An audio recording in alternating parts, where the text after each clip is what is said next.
¿Qué tal? ¿Cómo le va? Tenga usted muy buenas noches. Otra vez aquí en Hora Política. Hoy tenemos la visita de la vicegobernadora Alejandra Rodenas.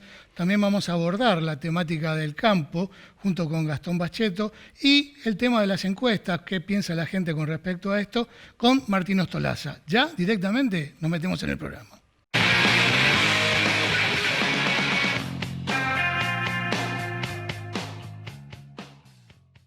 Cámara de Senadores de la Provincia de Santa Fe, bregando por el bienestar de todos los santafesinos. Diseño, calidad, experiencia.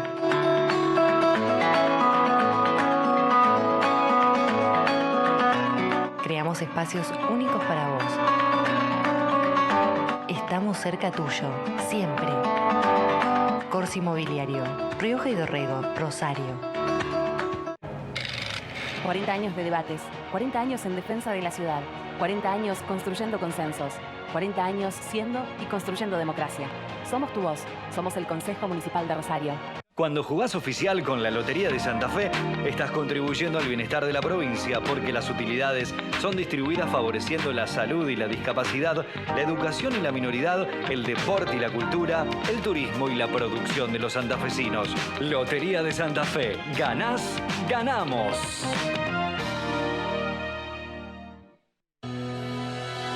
Innova, opinión pública.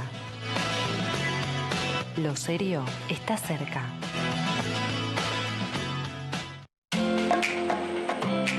Cámara de Diputados de la Provincia de Santa Fe.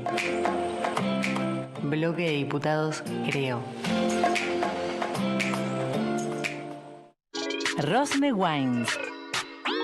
Desde 2007 nos especializamos en el asesoramiento de bebidas, quesos, fiambres y delicatessen nacionales e importadas. Contamos con un sommelier en la firma y envíos a domicilio sin costos. Aceptamos todos los medios de pago y los mismos los puedes hacer sin moverte de tu casa.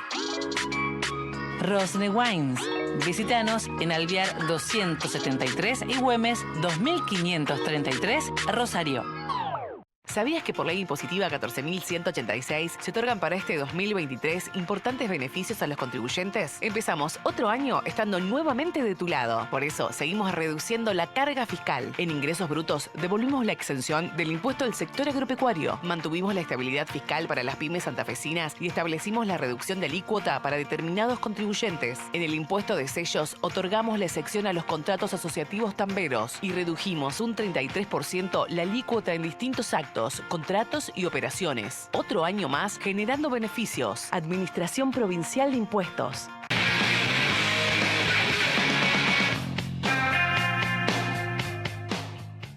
Bien, le damos la bienvenida a la vicegobernadora Alejandra Rodenas. Alejandra, bienvenida. Gracias, un placer estar. Me voy a ir un poquito más para atrás, sí, ¿no? No hay Porque problema. Estos son unos asientos como estés cómoda. Que hay que ponerse cómodo. Gracias, Sergio. Gracias, Alejandra, siempre se habla de que con el diario del lunes todo es más fácil.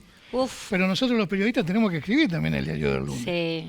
Entonces, buscando una evaluación de esta gestión, la pregunta es, si pudiéramos llevar el tiempo atrás y te ofrecerían ser vicegobernadora nuevamente, ¿cuál sería tu respuesta? Seguramente sería que sí.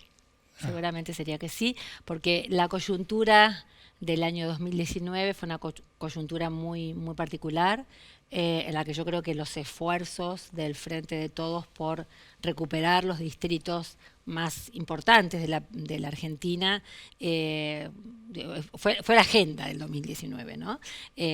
Recuperar la provincia de Buenos Aires, mantener Entre Ríos, intentar recuperar Córdoba y recuperar la provincia de Santa Fe. Y creo que en ese momento se generó un espíritu de coalición, que creo que es el espíritu que anidó y que debe anidar en el movimiento nacional si es que queremos seguir siendo parte de, digamos, de las decisiones centrales en los destinos de la Argentina, que yo creo que hoy estamos en un momento muy crucial. Entonces, yo volvería a decir que sí, porque porque justamente el espíritu fue un espíritu de coalición y fue un espíritu de aunar esfuerzos donde estuvieran en esa fórmula que encarnamos con Omar Perotti y con el resto de las agrupaciones y de los sectores, tanto el peronismo territorial, el peronismo de organización, por llamarlo el Movimiento Evita, la Cámpora, la Corriente Nacional de la Militancia, lo que venía gestando el gobernador Perotti en su experiencia de los distintos intentos de querer ser gobernador de la provincia y de tener algo para ofertarle a la provincia de Santa Fe y a los santafesinos y las santafesinas, creo que le diría que sí. Alejandra, la inseguridad se ha ido agravando en estos últimos tiempos. ¿Es la gran deuda que deja el gobierno tanto nacional como provincial? Yo creo que no es una deuda que dejan los gobiernos ni nacional ni provincial. Es una deuda que tiene la Argentina hace muchos años con los argentinos y las argentinas. Y en esto no me queda otra que remitirme a mi condición de ex jueza penal de esta ciudad y de situar. Yo siempre digo que es muy presuntuoso pensar que una gestión puede resolver un problema tan grave como el de la inseguridad, como también es incorrecto ponerle una fecha de inicio al problema de la inseguridad. Incorrecto e injusto, por otro lado. Yo creo que, Argentina siempre, y si nos remitimos a lo que significó el siglo XX, la Argentina, con lo que fue la crisis del 2001, con la preocupación de los gobiernos de Néstor y Cristina de generar políticas de inclusión, políticas de ampliación de derechos, el desendeudamiento, vamos a decirlo con todas las letras. Argentina se desendeudó para volver a estar hoy endeudada. Esa gran preocupación que tuvieron Néstor y Cristina, que se tradujo en algunas políticas públicas que se llevaron en algunas provincias, fue claramente también una preocupación que nosotros tuvimos a la hora de asumir. Nosotros asumimos con una provincia endeudada. Y esto hay que decirlo con todas las letras. Esto no implicó que no se hicieran los esfuerzos para generar los dispositivos para poder revertir esa situación, pero también es cierto que a los 3 meses de asumir teníamos una declaración de pandemia y con urgencias que atender que fueron, yo diría, no había otra cosa que hacer que atender la urgencia de la pandemia y parece que nos estamos refiriendo a una suerte de excusa, ¿no? Y no es una excusa.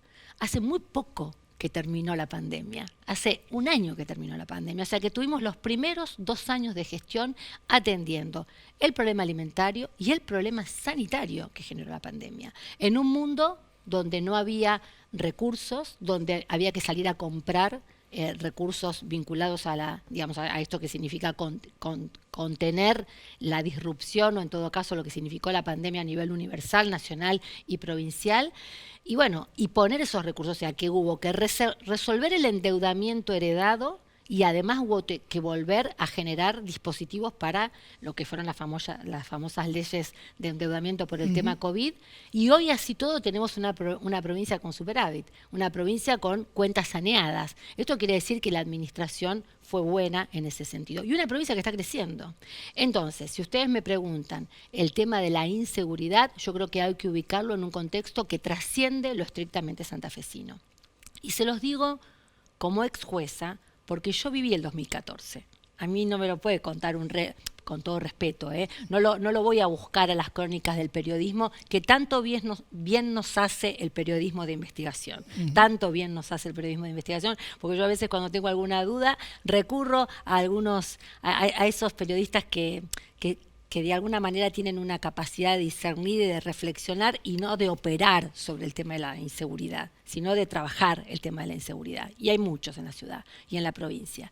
Y yo viví el 2014 y el amesetamiento que hubo del número de muertes, sobre todo más que el número de muertes en sí mismo, que es muy doloroso, el número de los daños laterales que genera la disparada de la narcocriminalidad. Con el desembarco de las fuerzas federales en Santa Fe, la curva se amesetó y se sintió mayor tranquilidad en los barrios. ¿Qué significa esto? Que cuando el gobernador plantea 2 cuestiones que son fundamentales para mí. Una es el desembarco de fuerzas federales y la otra es la reforma de la justicia federal, que esto felizmente ya tiene sanción. obviamente va a tener un largo recorrido hasta que esto se ponga en funcionamiento, pero ¿por qué digo lo de la justicia federal? Porque yo fui jueza provincial y nosotros sabíamos lo que era trabajar en soledad. Supimos, y digo en plural porque yo no fui la única, hubo muchos ex colegas míos comprometidos que se siguen comprometiendo en la lucha contra el narcocrimen y contra las economías delictivas conexas. Entonces, ¿qué quiero decir con esto? Había una gran necesidad de generar esos dispositivos, vuelvo a repetir, el desembarco de las fuerzas federales y una justicia federal no más comprometida, más fuerte, porque ese es el tema, con mayor presencia en el territorio, que yo no digo que van a resolver el problema, pero sí van a, de alguna manera, aliviar el dolor que está sufriendo la gente, ¿no? Hubo un caso que la pregunta es, si le pasa a la vicegobernadora, quien fue jueza, ¿qué le queda para el ciudadano común? Recientemente la justicia se tuvo que salir a aclarar una situación de un allanamiento en la isla, supuestamente una propiedad suya. Y digo, se generó todo hasta como si fuera una verdad revelada, y usted misma tuvo que salir a especificar. Digo, ¿qué nos queda a nosotros? Ay, yo creo que esto hay que enmarcarlo digamos, en un momento muy particular que estamos viviendo y que no tiene que ver con la situación preelectoral, sino que creo que es un momento que está atravesando la política con, para mí, dos cuestiones que son fundamentales. Uno es un exceso de, una cierta politización de la justicia y una mediatización de la política, una mediatización de cómo se dirimen las cuestiones judiciales. ¿Se entiende? Cuando la provincia atravesó un paso muy importante y muy virtuoso, que fue el cambio de paradigma del modelo de enjuiciamiento. Pasamos de un sistema inquisitivo, y quiero decirlo que yo fui parte de ese modelo porque era el modelo que había, digamos, fui 18 años jueza con ese modelo que se llamaba modelo, digamos, inquisitivo. Se utilizaba ese término porque había ciertas virtudes del sistema acusatorio, la transparencia, la publicidad, que no estaban en vigencia. Ese tránsito entre un modelo y otro, que fue un tránsito necesario, virtuoso, de hecho el primer movimiento lo hace el ingeniero Bey en relación en pos de que eso se pusiera en marcha, tenía como una premisa fundamental, que era que el sistema adquiriese determinada publicidad, ¿no? O sea, que los actos de los jueces salieran de esta cuestión críptica, cerrada, o sea, tomar la indagatoria a alguien y que esto no se supiera ni cómo, ni cuándo, ni dónde, dónde siempre eran en los despachos judiciales, pero digo, esto que después ahora aparecen como las audiencias públicas que se transmiten, a la que la sociedad puede acceder, en todo caso los periodistas acreditados también. Yo creo que no hay que confundir eso con dirimir las cuestiones a través de los medios de comunicación. Porque ahí es donde entramos en una confusión. Primero porque la cuestión técnica es muy difícil de comprender. Entonces la sociedad no tiene por qué saber la diferencia entre una audiencia imputativa, una audiencia de conciliación, una audiencia para un juicio abreviado. Son cuestiones muy técnicas. Esto es como si como si un médico todo el tiempo transmitiese sus operaciones. O sea, habría cosas que las podemos entender y cosas que no las podemos entender. Entonces, fíjense lo que me pasa a mí. Yo tuve que recurrir frente a esto que vos mencionás, Sergio, y te lo agradezco que lo digas en este ámbito y que yo tenga la posibilidad de aclararlo, incluso a través de este medio. Hubo un episodio, un allanamiento, una confusión, los fiscales lo dijeron, lo aclararon incluso en el año 2019, cuando yo fui candidata junto con Omar, lo aclararon, dijeron que se había tratado de una lamentable confusión entre casas linderas, manifestaron claramente que no había ningún vínculo mío con Alvarado.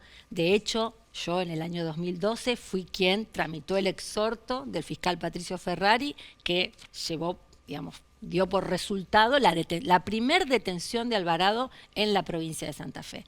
Ahora, por X motivos, que no me pregunten las razones, pero tengo que pensar en algún tipo de especulación preelectoral, esto vuelve a surgir, vuelve a aparecer, y tuve que presentarme el 11 de abril ante el Ministerio Público de la Acusación.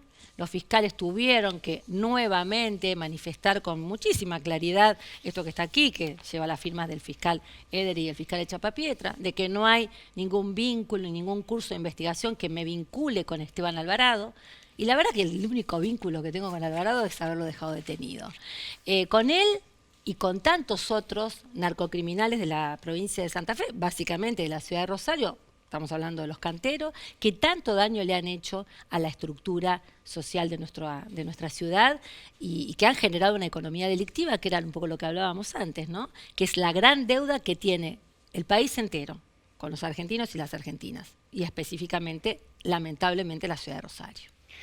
La última y cortita. Ya se termina la... Sí. No, bueno. porque hubo un caso emblemático, Alejandra, que fue el caso del senador Traferri, donde hay una suerte para la sociedad, ¿no? Bueno, la protección de la corporación política, de todos los colores, para que el senador finalmente no se presente ante la justicia. ¿No sería más claro que se pusiera a disposición de la justicia y aclare lo que tenga que aclarar? Mira, por lo que tengo entendido, yo no soy su abogada, nosotros compartimos un espacio político, por eso creo que me lo estás preguntando.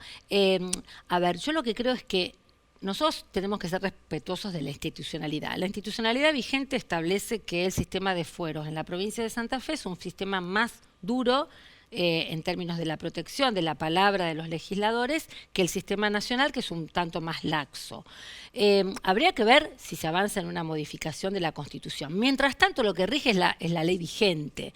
Ahora, ya con respecto a este tema y con respecto a la presentación o no del senador Traferri, tiene que ver con las garantías que estimo que él pretende que existan con respecto a la ecuanimidad de la prueba colectada. Yo en esto, mira, y ¿sabés qué? Te voy a decir una cosa, la colecta de la prueba, la colecta de la evidencia, porque también estamos con esto, ¿no? Fíjate vos, yo tuve que aclarar, después de haber sido una de las juezas, de las tantas juezas, porque fuimos un grupo de jueces, que tuvimos un fuerte compromiso con lo que significaron los procesamientos de todo el clan Alvarado, la intervención en la causa de todo el clan Cantero, la intervención en la causa de Alvarado, claramente que después, obviamente, surgieron otras líneas de investigación que se trabajaron, felizmente tuvieron que ver con acciones concretas que llevaron hoy los fiscales.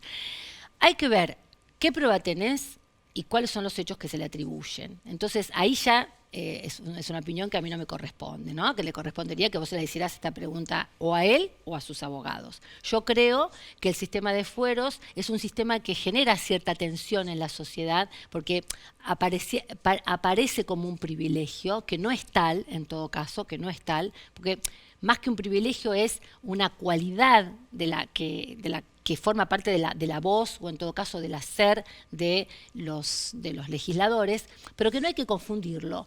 Tener fueros no significa que te ampares en hechos delictivos. Tener fueros implica que se cuide tu actuación como legislador.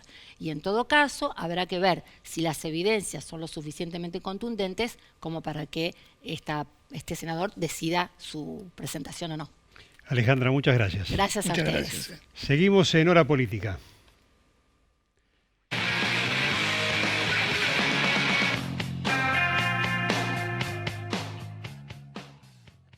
Estamos realizando tareas de fumigación en espacios verdes y operativos de bloqueo sanitario para prevenir el dengue, zika y chikungunya. Tené en cuenta que el mosquito transmisor se reproduce en ambientes domiciliarios. Por eso es importante eliminar en casa todos los recipientes donde se acumula agua limpia y utilizar repelente. La prevención es la mejor protección. Hacemos nuestra parte. Municipalidad de Rosario. Todos, pero todos, hace 45 años compramos en el Emporio. Todos los modelos, muchas marcas, para todas las personas. Todos, sí, todos compramos en el Emporio. Seguinos en nuestras redes que se vienen grandes sorteos. El Emporio de la Zapatilla. 45 años caminando con vos.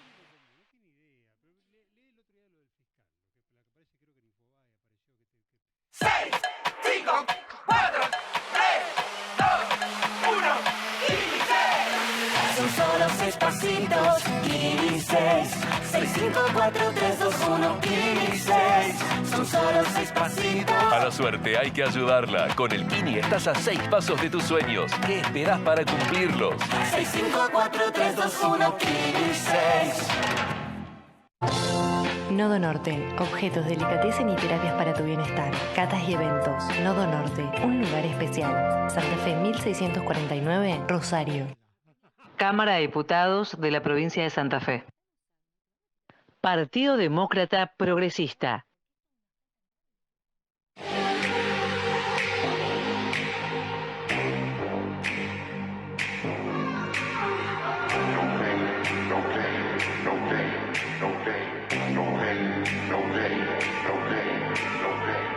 Push yourself to the limit, play the game, that's it, no pain, no gain. ¿Sabías que por ley impositiva 14.186 se otorgan para este 2023 importantes beneficios a los contribuyentes? Empezamos otro año estando nuevamente de tu lado. Por eso, seguimos reduciendo la carga fiscal. En ingresos brutos, devolvimos la exención del impuesto del sector agropecuario. Mantuvimos la estabilidad fiscal para las pymes santafesinas y establecimos la reducción de alícuota para determinados contribuyentes. En el impuesto de sellos, otorgamos la excepción a los contratos asociativos tamberos y redujimos un 33% la alícuota en distintos actos, contratos y operaciones. Otro año más generando beneficios. Administración Provincial de Impuestos.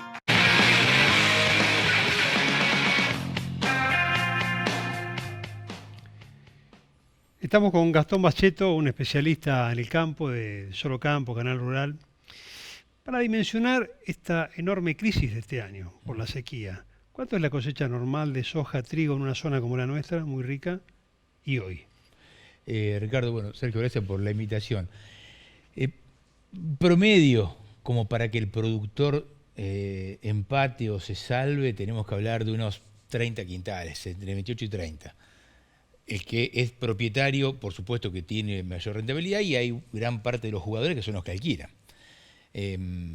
Una soja buena promedio, aquí estamos hablando de 35 quintales, pero claro, hay rindes de 8, 10 ahora, lo que va a producir un descalabro en las cuentas de no solo el productor agropecuario, sino también de toda la economía, porque esto hace de que tenga que ir a refinanciar los insumos a la cooperativa, al acopio, de que se muevan menos camiones, de que se muevan menos equipos de cosecha, que gane menos el que está arriba de la cosechadora y todos los que están cerca de ese negocio. Uno en las rutas, yo que viajo bastante, se ven mucho menos camiones que en abril del año pasado, cuando la cosecha fue otra, ¿no? Esto golpeó duro en gran parte del país, pero en especial en la zona núcleo, que es la zona de mejores rindes. Si te vas de Rafaela para arriba, llovió. En la Bolsa de Comercio de Rosario se remató el primer lote de soja que vino de Formosa, con un rinde de 35 quintales, en Formosa. Llovió, la soja rindió. Pero bueno, son menos superficies, y donde tenía que haber rendido para que el productor tenga plata y el negocio cierre, y para que todos en ese famoso derrame tengan y que el Estado tenga, la soja falló. La cosecha gruesa falló, el maíz también, ¿no? ¿Y cómo hace un productor con esa situación financiera? Porque además de los gastos que tuvo, es los gastos que va a tener para poder emprender una cosecha en la próxima campaña. Lo peor no se ha visto en el campo, y creo yo que esto va a repercutir a nivel nacional de caja también, porque ese movimiento que empezaba a verse ahora no se va a ver, y hay que llegar a la gruesa del año pasado, porque la cosecha fina es menor en cantidad de hectáreas, en importe, en cantidad de quintales, en plata. El trigo siempre mueve mucho menos dinero que la soja. Bueno, como hace, va a tener que golpear la puerta de los proveedores de insumos, ya lo está haciendo. Las cooperativas se están preparando. Si vos traes acá y sentás a la gente de ACA, la gente de AFA, te va a decir que hoy el principal problema del asociado es, bueno, no inviertan y sí financien un año la campaña que los productores no van a poder de su bolsillo financiar este año. Creo que ahí no se puede esperar mucho de la banca pública ni privada, con una tasa del 100% más, va a ser muy difícil financiar, y creo que los actores, ya sea proveedores de insumos, van a ser los que más van a tener que bancar al productor para esperar un año, ¿no? Y esperar que llueva para que el año que viene puedan recuperarse de este año y arrancar de nuevo a normalizar el negocio del campo, ¿no? Y uno de los, disculpame, va a cambiar un poco el negocio. No te digo que era necesario esto porque no es así, pero sí va a cambiar un poco el negocio de los alquileres. el hecho de tener buenas cosechas hizo de que muchos grandes productores o actores que venían de fuera del negocio hayan distorsionado el precio de los alquileres. El productor tradicional muchas veces no pudo alquilar el campo del vecino, el campo que alquilaba, porque lo corrieron con un precio en quintales fijos. Hay zonas buenas que se han llegado a pagar 20, 25 quintales, una aberración, una barbaridad. Bueno, esos jugadores se van a retirar y quizás vuelvan a entrar los que alquilaban históricamente esos campos, ¿no? Lamentablemente hay que esperar estas situaciones extremas para que el mercado del alquiler de campo se normalice, porque todos sabemos que en la agricultura, no tanto en la ganadería o la lechería, pero sí en la agricultura, la mitad de los productores producen su campo y la otra mitad son de gente que alquila, los dueños de los campos, ¿no? La discusión siempre se establece en otros parámetros cuando hablamos en la ciudad. O son los oligarcas, o los grandes terratenientes, los millonarios, o está la gente sacrificada, que es un sacrificio trabajar el campo, y estamos en esa dicotomía permanente. Este contexto de la sequía y el impacto que vos bien describís, ¿cómo golpea al ciudadano común, digamos? Mira, en el campo, como en todos los rubros, tenés de todo. Tenés el gran terrateniente que especula con estas circunstancias para buscar los recursos y caerle al productor chico que a veces no puede pasar una sequía como esta. Tenés de todo. El que más lo sufre es el que menos tiene, como en todos los sectores, ¿no? Como en todas las economías. En las ciudades chicas y los pueblos pequeños, yo soy de una ciudad como San Genaro que tiene 10.000 habitantes. Estoy en un contexto de todos pueblos y ciudades chicas. El hecho de que el productor erre una cosecha repercute mucho porque hay una cantidad de actividades que van a la par de la agricultura. La construcción, los que venden autos y camionetas, la gente que trabaja en el campo. Hay una realidad, el campo, la agricultura no da tanta mano de obra en el interior como daba hace 20, 30 años, porque hoy se trabaja menos la tierra, hay menos laboreo, porque bueno, hay más eficiencia en máquinas y esto hace que trabaje menos gente. Donde se mantienen los tambos y la ganadería sí se mantiene la mano de obra. Entonces el efecto derrame es mayor. Pero bueno, se golpea a todos. El más grande por ahí no puede crecer como estaba creciendo, pero el que más lo afecta es el productor más chico, que si no le tiran un salvavidas, le hace muy difícil llegar a la cosecha del año que viene, ¿no? Y en lo que es en la actividad ya se está notando, porque vos vas a una estación de servicio y hay menos autos o menos camiones cambiando combustible, o en la ruta se ven muchos menos camiones, y esto trae una actividad al costado que realmente también se ve perjudicada por la falta de grano, ¿no? Pero en el caso del trigo, por ejemplo, ¿va a hacer disparar los precios de la panificación? No. Eso es un mito que se ha construido desde la política, que si no había retenciones al trigo, el pan se iba por las nubes, y no es cierto. No es verdad. El costo del pan o de los productos de panificación, la materia prima, es ínfimo. Influye más el costo de la energía, el costo de la mano de obra, el costo del transporte en un kilo de pan que el precio de la harina. Eso está más que comprobado. De todas formas, bueno, está lloviendo un poco más, se esperaban más lluvias para esta fecha. Los pronósticos, que no son infalibles, habla de que va a haber más lluvia que el año pasado. Entonces se espera que el trigo, que no necesita tanta humedad, se pueda desarrollar. De todas formas, no hay humedad para sembrar todavía. Se están esperando unos 50, 60 minutos para poder planificar la siembra del trigo, que dicen que van a llegar. La cosecha del trigo, la campaña del trigo se estima que va a ser buena. De todas formas, hay que sacar el mito de que el precio del pan o de los productos de panificación dependen del trigo, porque eso quedó comprobado que no es así. Gastón, estamos en medio de una corrida cambiaria. El gobierno ha intentado con este plan dólar soja 3, bueno, acomodar tipo de cambio que evidentemente ha quedado desfasado, y para el gobierno, para el kirchnerismo, donde el campo ha sido siempre el enemigo de turno, de hecho con las retenciones y bueno, esto que no ha modificado en nada, ¿cuál es la realidad de hoy, para que la gente lo entienda? No se liquida porque los precios no convienen, tu impresión, ¿no? O no se liquida porque realmente no hay mucho para liquidar. Mira, hoy creo que es más la parte de que no hay tanta soja para vender, aunque también tiene que ver que ese dólar de 300 dista mucho del dólar de 400 y pico, que hora a hora está aumentando. Pero ya En los primeros, este es el tercer dólar soja, los 2 anteriores se vendió y no está quedando mucho para vender. Eso es una realidad también. El productor no tiene tanta soja guardada para vender. Y la poca que tiene la va a tratar de aguantar para tener una mejor rentabilidad, porque convengamos que no es una especulación, porque bueno, esa plata después la llevo a bonos, o el productor la saca o compra acciones. No, esa plata el productor la usa para comprar los insumos de la campaña que viene, que es la única forma de defenderse, porque los insumos que están a un dólar oficial aumentan en dólares, porque tienen que acompañar el dólar blue o el dólar que no se encuentra en el Banco Nación. Es decir, hoy un insumo para sembrar la soja del año que viene, semilla, maíz, fertilizantes, fungicidas, gasoil, está aumentando en dólares, porque el dólar no aumenta como aumenta en el mercado. O sea que el productor trata de aguantar esa soja, la poca que le está quedando, para poder defender el insumo que tiene que comprar a partir de septiembre, octubre, cuando tenga que sembrar la soja que va a cosechar el año que viene. Gastón, el próximo gobierno, ¿qué medidas debería adoptar para tratar de resolver esto también, que es un debate eterno con respecto al vínculo con el campo? ¿Qué medida económica te parece que el Estado debería adoptar?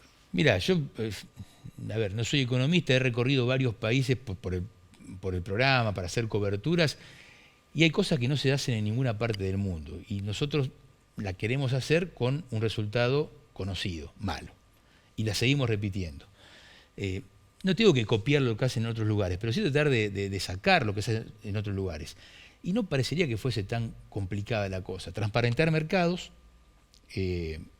poner reglas claras para que el productor, cuando va a hacer una inversión para sembrar o para comprar hacienda, sepa qué va a pasar el año que viene. Pero bueno, este es un país muy especial porque el Estado precisa permanentemente recursos, siempre más recursos, y cuando dice, bueno, ¿dónde vamos a buscar? Es como en nuestra familia, en nuestra casa. Si vos gastás más de lo que tenés, entrás a revisar los lugares donde puede haber plata, vendés algo. Bueno, y acá es más o menos lo mismo. Entonces el Estado en algún momento precisa, para poder financiar ese déficit que tiene, precisa sacar recursos y va a lo más, no sé si fácil, pero sí lo que tiene más a mano, que es una producción de commodities que se exportan. Ahora vos me preguntás, ¿qué es lo que tiene que hacer el próximo gobierno? Yo creo que es transparentar los mercados y darle reglas de juego claras. Claro. Y te voy a decir algo que por ahí el sector no lo comparte, porque bueno, como todo sector defiende sus intereses y está bien. Yo creo que lo que sí tiene un poco de margen para jugar con las retenciones es la soja, que es un cultivo que no requiere tanta inversión como el maíz, por ejemplo, a la hora de sembrarlo.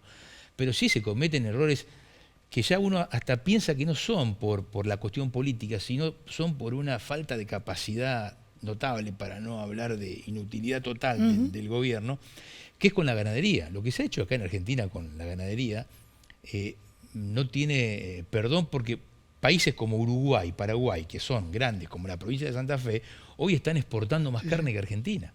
Es increíble, cuando nosotros históricamente éramos los líderes en exportación. Y eso no bajó el precio de la carne en el mercado local y hizo que se baje el stock de cabezas. Claro. Se exporta menos, hay menos para consumir acá, el precio sube. Son errores muy grandes. Más en la ganadería, que es más difícil por ahí reconstruir un plantel de carne, o la lechería, desarmar un tambo es después imposible poder armarlo de nuevo. Ahí sí se necesitan reglas claras para que el productor invierte y sabe que en 2, 3, 4, 5, 10 años las reglas de juego van a ser las mismas, ¿no? Las condiciones para producir van a ser las mismas. Gastón, muchísimas gracias. No, gracias a ustedes por la invitación. Seguimos en Hora Política.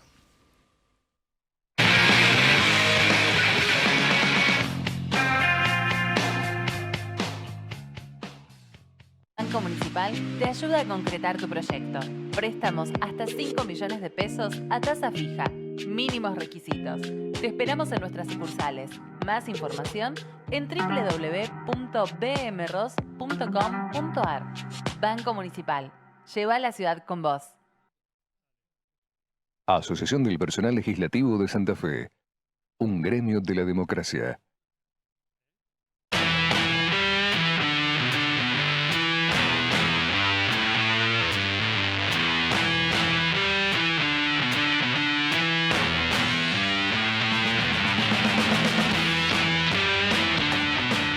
Cuando jugás oficial con la Lotería de Santa Fe, estás contribuyendo al bienestar de la provincia porque las utilidades son distribuidas favoreciendo la salud y la discapacidad, la educación y la minoridad, el deporte y la cultura, el turismo y la producción de los santafesinos. Lotería de Santa Fe. Ganás, ganamos. Rosne Wines. Desde 2007 nos especializamos en el asesoramiento de bebidas, quesos, fiambres y delicatessen nacionales e importadas. Contamos con un sommelier en la firma y envíos a domicilio sin costos. Aceptamos todos los medios de pago y los mismos los puedes hacer sin moverte de tu casa. Rosne Wines. Visítanos en Alvear 273 y Güemes 2533, Rosario. Cámara de Diputados de la Provincia de Santa Fe. Bloque de Diputados PRO. Innova. Opinión pública. Lo serio está cerca.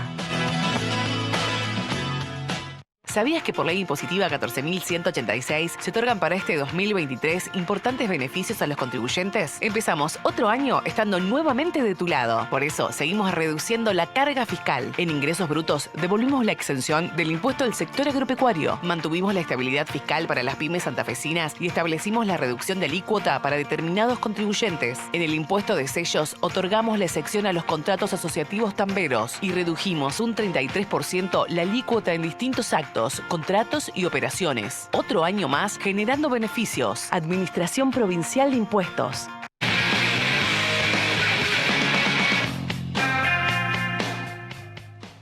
Martín Ostolaza, bienvenido. Hola, ¿cómo están? ¿Cómo estás? Bien.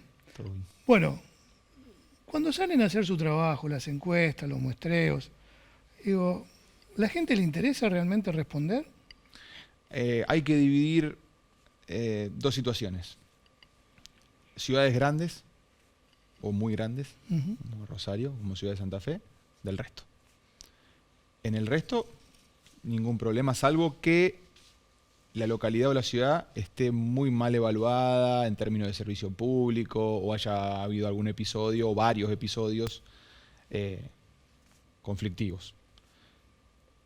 Pero si la ciudad funciona con determinados parámetros de normalidad, hay buena recepción y hay hasta cierta positividad, digamos, en el encuentro, porque no deja de ser un encuentro circunstancial, poco frecuente, donde a la persona se le va a preguntar cosas que no charla en otro marco, en otra circunstancia, con alguien que no conoce, que es un encuestador. Entonces hay buena recepción, porque además también una de las cosas que tiene que hacer el encuestador, metodológicamente hablando, es encuestar a una sola persona por domicilio. Y en los lugares de estas características, el problema es que encuesta uno y después aparece el hijo, la mujer, el esposo, quien no está participando en ese momento y quiere participar. Entonces ahí, digamos, son los problemas buenos, es decir, el encuestador tiene que aclararle que encuesta a una sola persona por domicilio y que, bueno, en otras circunstancias lo encuestará, si el azar lo requiere, digo, pero digo, porque también hay mucho de pensar que el encuestador lo recibe mal o que la gente está muy enojada. Y la gente está muy enojada. Pero en ciudades donde pero con los políticos está muy claro, enojado. pero está enojado con el político y encuentra en esa circunstancia una situación donde poder expresarse. De hecho, Dominic Walton, uno de los grandes pensadores de la comunicación política, decía que las encuestas son el megáfono de la opinión pública, es decir, son un momento donde la opinión pública puede expresarse de temas que habitualmente no habla. Distinto es el caso de Rosario. En el caso de Rosario sí hay mayores dificultades, porque hay mayores temores, porque también el ritmo de vida es distinto. Digo, más allá de los problemas que podamos llegar a tener o que acarreamos desde hace buena cantidad de tiempo, y porque a lo mejor sí, hay un nivel de conflictividad social mucho más alto, y bueno, y ahí también entra se tiene en cuenta también que, bueno, en este caso, en el caso de Hapkin y de Rosario, hay un intendente con altos niveles de desaprobación. Yo te iba a preguntar sobre Hapkin, porque revisando diferentes encuestas, más allá de la de ustedes, tiene un componente de voto negativo importante. ¿Cómo lo ves? ¿Temas de gestión o influye muchísimo en el tema? Bueno, obviamente la problemática principal que tiene Rosario es que la inseguridad, narcotráfico, al cual paradójicamente el intendente no tiene posibilidades de solucionarlo en forma directa, porque no tiene poder sobre eso. Sí, no tiene poder, pero a la opinión pública no le importa que no tenga poder. La opinión pública quiere que todos los políticos, sin distinción de categorías o de jerarquías, resuelvan los problemas. Y una de las críticas fundamentales que sale de Habking y que la política la toma porque la advierte en los estudios, sobre todo en los estudios cualitativos, es que el intendente describe situaciones sin poder solucionarlas. A lo mejor tiene pocas posibilidades de solucionarlas por esto mismo, porque Habking diría no manejo la policía, cosa que es real. Pero como te decía, a la opinión pública eso no le importa. Las lunas de mieles ya no existen más o son hiper cortitas en una ciudad con los niveles de problemáticas que tenemos. Digamos, la cantidad y la potencia de los problemas que tenemos son más cortitas todavía. Y también pesa que bueno, nunca es un solo factor, siempre es multicausal. Después hay distintas potencias de esas causas. Habking asumió diciendo que esta era una ciudad que necesitaba control y bueno, justamente si algo se advierte es cierto descontrol o episodios de descontrol de distinto tipo, no solamente vinculados a narcotráfico, a inseguridad, también de episodios más domésticos. Esto extrapolándolo también a la provincia y a la nación se repite. Ayer lo escuchaba Durán Barba decir que todos los oficialismos, no solamente en la Argentina, sino también en el resto del mundo, están pagando un alto costo por la falta de respuestas a las necesidades elementales de la sociedad. ¿Esto pasa en la Argentina también? Sí, sin duda. Bueno, habría que evaluar a partir del 2023 con nuevos mandatarios, porque este gobernador, este presidente también apenas encontró la pandemia, como un elemento que rompe, rompe toda la normalidad en realidad. Entonces ahí como que no sabríamos cuánto hubiese durado una luna de miel en determinados contextos más normales, si se quiere. Esto funcionó al revés, En los análisis se decía que lo mejor que le podría haber pasado, que lo mejor que le pasó a Alberto Fernández como figura política fue justamente la pandemia, porque terminada la pandemia se vino a pique en términos de imagen y de aceptación. Entonces, la luna de miel en este caso fue la pandemia para esos oficialismos. En el caso de Perotti, no a los niveles de Alberto Fernández, pero más o menos lo mismo. Los oficialismos tuvieron picos impresionantes de aceptación hasta, te diría, fines del 2020. Martín, falta 3 meses y algo para las PASO, 5 y pico para las elecciones. Pongamos esta foto. Chile, faltando de tiempo, Boric no estaba en la órbita. Perú, Castillo, que duró también un suspiro, pero tampoco estaba en la órbita. Ahora, en Argentina algo paradójico. En mayo del 2019, a ver si se acuerdan, estuvo esa foto donde apareció Miguel Pichetto, Sergio Massa, Juan Schiaretti y Urtubey, en la oficina de Guillermo Seita. La ancha avenida del medio. La alternativa federal. Bueno, lo que pasó después no duró, fue una foto. Duró una foto. Ahora, ¿puede pasar algo así en Argentina en este escenario que tenemos hoy? Puede pasar en el peronismo. En las otras fuerzas pareciera haber ya mayores certezas sobre sus competidores y sobre... Pero alguna aparición estilo Boric, fuera de Milei, ¿no? No, me parece que ya el esquema está dividido en 3/3. No hay demasiadas, no hay opciones que puedan llegar a romper, me parece, esos 3/3. Sí puede pasar en el peronismo, y eso puede hacer que el peronismo haga una elección un poco más competitiva o no. Porque puede ser que la volatilidad de la economía, es decir, hasta hace 2 semanas, bueno, se sabía del efecto sequía y lo demás, Pero bueno, estábamos dentro de un marco no de estabilidad, de alta inflación, pero bueno, el dólar no subía lo que subió estas últimas 2 semanas. Estamos en medio de una corrida. Esa volatilidad puede ser política.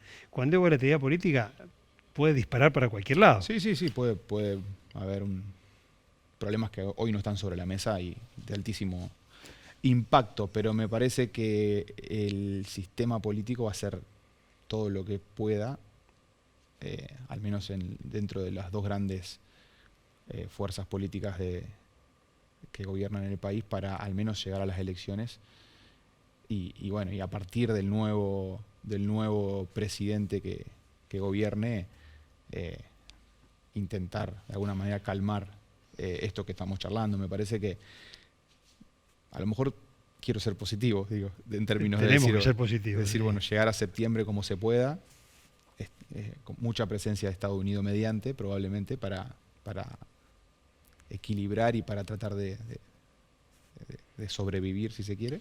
Para el olor del kirchnerismo y la cámpora. Pero están aceptándolo, me parece, aunque estén... No les queda otra. No hay demasiadas opciones. Hay una consulta que te quería hacer, porque si bien es cierto que los oficialismos pagan un alto costo, pandemia mediante y todo lo demás, también es verdad que no aparecen alternativas que terminen de seducir al público. La gente, cuando ustedes la consultan, ¿ven en la clase política las soluciones a sus problemas? Cada vez menos. Hace un tiempo preguntábamos algo. La política suele decir que la clase política, los dirigentes políticos suelen usar mucho que la política es una herramienta de transformación. Sí, de todo el abanico ideológico. Lo dicen refritadamente. Contrariamente a lo que la percepción de la opinión pública justamente percibe.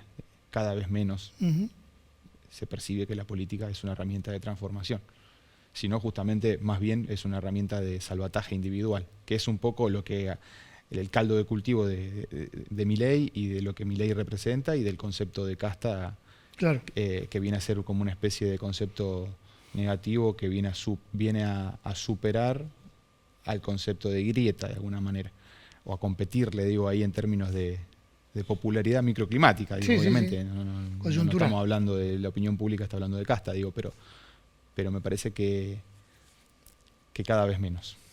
Martín, muchísimas gracias. Gracias Martín. Seguimos en Hora Política.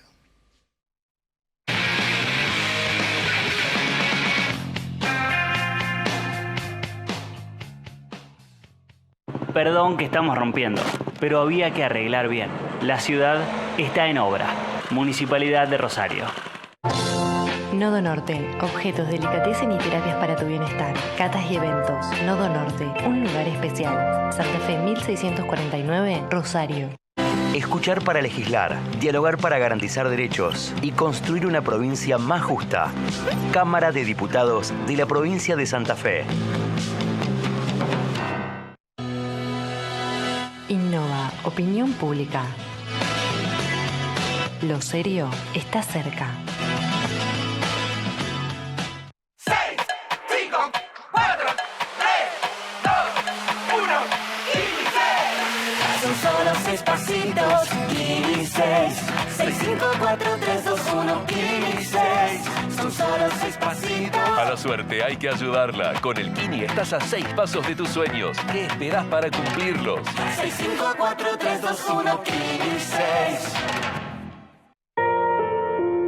Cámara de Diputados de la provincia de Santa Fe.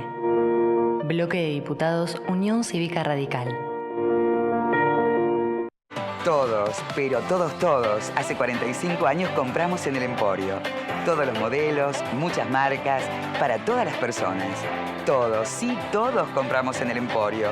Seguinos en nuestras redes que se vienen grandes sorteos. El Emporio de la Zapatilla. 45 años caminando con vos. ¿Sabías que por ley impositiva 14.186 se otorgan para este 2023 importantes beneficios a los contribuyentes? Empezamos otro año estando nuevamente de tu lado. Por eso, seguimos reduciendo la carga fiscal. En ingresos brutos, devolvimos la exención del impuesto del sector agropecuario. Mantuvimos la estabilidad fiscal para las pymes santafesinas y establecimos la reducción de alícuota para determinados contribuyentes. En el impuesto de sellos, otorgamos la excepción a los contratos asociativos tamberos y redujimos un 33% la alícuota en distintos actos, contratos y operaciones. Otro año más generando beneficios. Administración Provincial de Impuestos. Bien, novedades en economía, no es para menos, este lunes viene movido. Sí, este lunes venimos en corrida. Sí. Venimos en carrera cambiaria. Hoy el dólar estaba cerrando en 4.62 en Buenos Aires, 4.70 aquí en Rosario. Y es una corrida que asoma como imparable. Hace una semana que el gobierno no puede hacer absolutamente nada para frenar esto, por varias razones. No tiene dólares, primer arma de fuego que tiene un gobierno contra eso. No tiene plan, que ya no lo va a tener, y no tiene credibilidad. Digamos, estos tres factores que son fundamentales para lidiar contra una corrida, el gobierno no los tiene. ¿Qué pasa? En estos precios de dólar blue, que es el que se está operando, porque también se están parando los otros dólares paralelos, bueno, la inflación va en aumento. Sí. Entonces, ya algo que aparecía más cerca del 8 que del 7, puede subir aún más. Los indicadores de las primeras 3 semanas de abril son muy duros. Y la gente lo ve todos los días, no hace falta que se lo contemos. Sí, cuando va al supermercado te das cuenta. Exactamente. Entonces, la dinámica de la inflación es muy, muy compleja y no sé dónde termina esta corrida. ¿Y la solución? Bueno, no se ve. Por ahora no se ve. No aparece. Ojalá la encuentren. Bueno, vamos a buscarla. Vamos, intentemos. Nos vemos el próximo lunes. Hasta el Gracias, lunes. Gracias.